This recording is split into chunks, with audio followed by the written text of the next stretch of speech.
During the past 100 years, air power has evolved technologically and operationally. From the groundbreaking work of the Wright brothers to the technologically sophisticated weapon systems of today, the United States Air Force is the preeminent air and space power in the world. But that accomplishment wasn't achieved overnight. Orville and Wilbur Wright of Dayton, Ohio, successfully invented the technology needed to control an airplane and made their first successful test flight at Kitty Hawk, North Carolina on December 17, 1903. Returning to Dayton, the Wright brothers prepared a proposal to sell their new technology to the United States government. At first, though, their proposal was ignored. It was not until 1907 that the United States Army established an aeronautical division in the Signal Corps, and during the next 2 years, the Army and Navy began to take the first steps towards turning the airplane into a weapon. The consensus of the military's leadership prior to World War I was that air power was not and could not be a decisive factor on the battlefield. In fact, meetings between aviators high above the battlefield were gentlemanly. As the war dragged on, however, exchanges between aviators became more hostile, as each side attempted to deny the other invaluable reconnaissance information. The high point of air power during the First World War came when Brigadier General William Billy Mitchell planned and executed an ambitious operation fielding 1,500 aircraft at the Battle of St. Meo. You might say that is when aviation really took off. Aviation research and development was spurred in 1917, when 2 laboratories at Langley Field, Virginia and McCook Field in Dayton, Ohio were established. In 1918, the labs combined to form the Engineering Division and were assigned the mission of carrying out research, development, and testing of military aircraft, engines, airships, and accessories. By that time, the Air Service was operating a number of supply depots located throughout the United States. The depots received, stored, and issued supplies and equipment to the airfields and performed aircraft repair and maintenance. By 1924, depot operations were providing support to airfields worldwide. In 1926, the Material Division was created under the newly established Army Air Corps. Located at Wright Field, the Material Division played a central role in fostering technical progress and maintaining an industrial base in American aviation during the period between World War I and World War II. In March of 1935, General Frank Andrews took command of the newly formed General Headquarters Air Force, which consolidated all the Army Air Corps tactical units under a single commander. Through his leadership, the Air Force started the development of air power that became the mighty U.S. Army Air Force in 1941. In the late 1930s, more than 150,000 civilian volunteers with a love for aviation argued for an organization to put their planes and flying skills to use in defense of their country. As a result, the Civil Air Patrol was born. Just 1 week prior to the Japanese attack on Pearl Harbor, Gil Rob Wilson participated in the creation of World War II's civilian pilot training program and in the architect of the Civil Air Patrol. On December 7, 1941, that day of infamy, the United States and its armed forces were plunged into the most costly war in history. Thousands of civilians answered America's call to national service and sacrifice by accepting and performing critical wartime missions. Assigned to the War Department under the jurisdiction of the Army Air Corps, the contributions of Civil Air Patrol, including logging more than 500,000 flying hours, sinking 2 enemy submarines, and saving hundreds of crash victims during World War II, are well documented. After the war, a thankful nation understood that Civil Air Patrol could continue providing valuable services to both local and national agencies. Between 1940 and 1945, the United States produced approximately 300,000 military aircraft and grew to over 2 million personnel. With the British bombing by night and Americans by day, the combined bomber offensive, led by the B-17, was credited with grinding Germany's war machine, specifically its air power, into the ground. German fighter defenses were much more formidable than anticipated, and fighter escorts were developed and integrated into bombing missions, clearing the way to the targets. While the military concentrated on the battle from the air, civilians took on flying missions on the home front. In 1942, under the leadership of Nancy Harkness Love, the WAFS, Women's Auxiliary Ferrying Squadron, flew aircraft from where they were manufactured to bases where they were needed. Members of WAFS were civilian employees who were hired under 3-month contracts. While Harkness coordinated the ferrying mission with WAFs, Jacqueline Cochran founded the Women's Flying Training Detachment, WFTD, to perform any other kind of flight service required by the Army Air Corps. The 2 groups merged in 1943 under the leadership of Cochran to form the Women Air Force Service Pilots, otherwise known as WASP, to perform the full array of flight services. Over 25,000 women applied. More than 1,800 performed crucial and dangerous missions, and 38 gave their lives. Even though the WASPs were not militarized after completing military pilot training, they received certain military recognitions by subsequent presidents. On September 18, 1947, the Army Air Force achieved independence as the United States Air Force.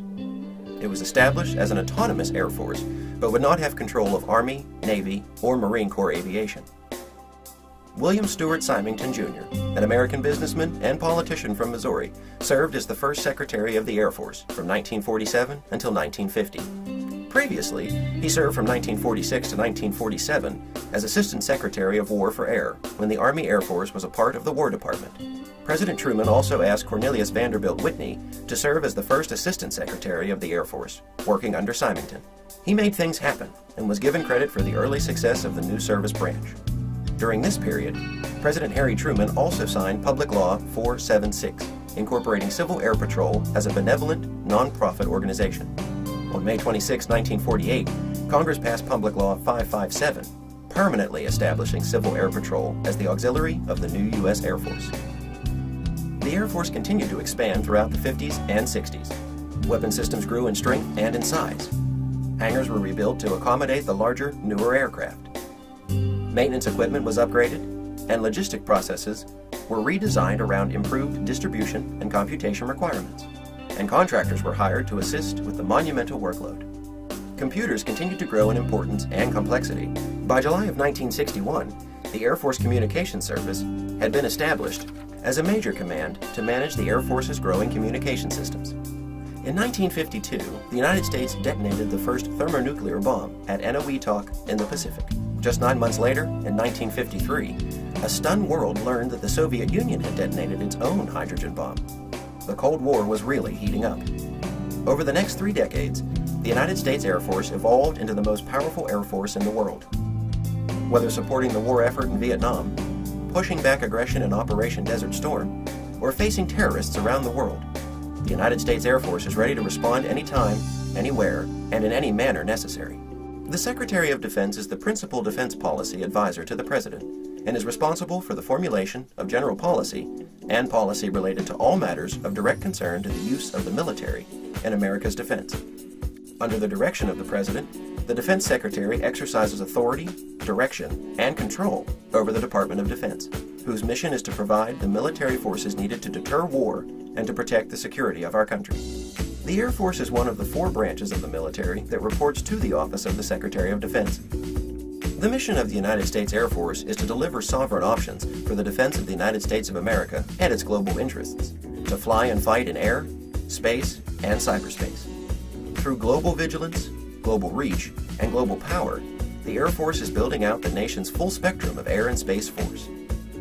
The United States Air Force consists of the regular Air Force, the Air National Guard while in the service of the United States, and the Air Force Reserve. The men and women of our total force exemplify our core values: integrity first, service before self, and excellence in all we do. The Air Force is proud of its men and women, achieving success by recognizing the diverse backgrounds and experiences of all. An example of Air Force diversity is the Tuskegee Airmen, who were the first all-black flying regiment. These skillful fighter pilots delivered one of the lowest bomber loss rates during World War II. Through their commitment to integrity, service, and excellence, the Tuskegee Airmen made major contributions to our success. There are 9 major commands established to execute the Air Force mission. Each major command, or MAJCOM, performs a specific portion of the Air Force mission. As such, they are interrelated and complementary, providing offensive, defensive, and support elements. The Air Combat Command organizes, trains, equips, and maintains combat-ready forces for rapid deployment and employment, while ensuring strategic air defense forces ready to meet the challenges of peacetime air sovereignty and wartime air defense. The Air Education Training Command recruits, trains, and educates quality people for air and space forces.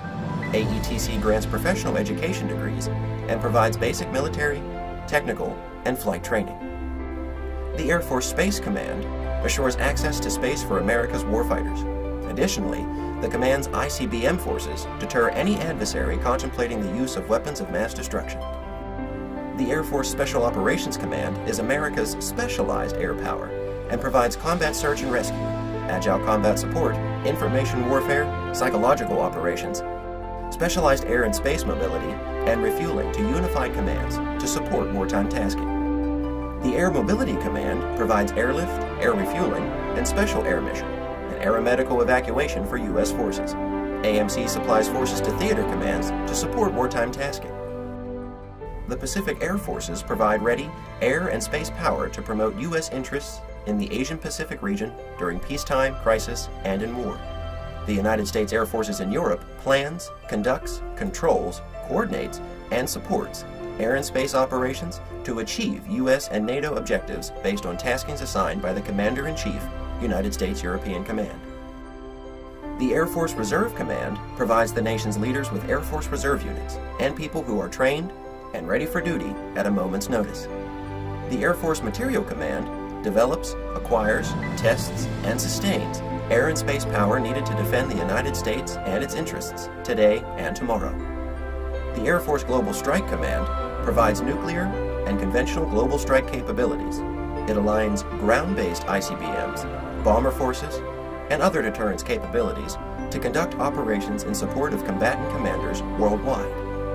The United States Air Force continues to grow and evolve, relying heavily on the dedication and innovation of the men and women supporting operations around the world. From the first Wright Flyer to the Joint Strike Fighters and unmanned aerial vehicles of the future, from the First World War to the War on Terrorism, the men and women of the United States Air Force combine to form the most prestigious and powerful Air Force in the world. The United States Air Force. You make it happen.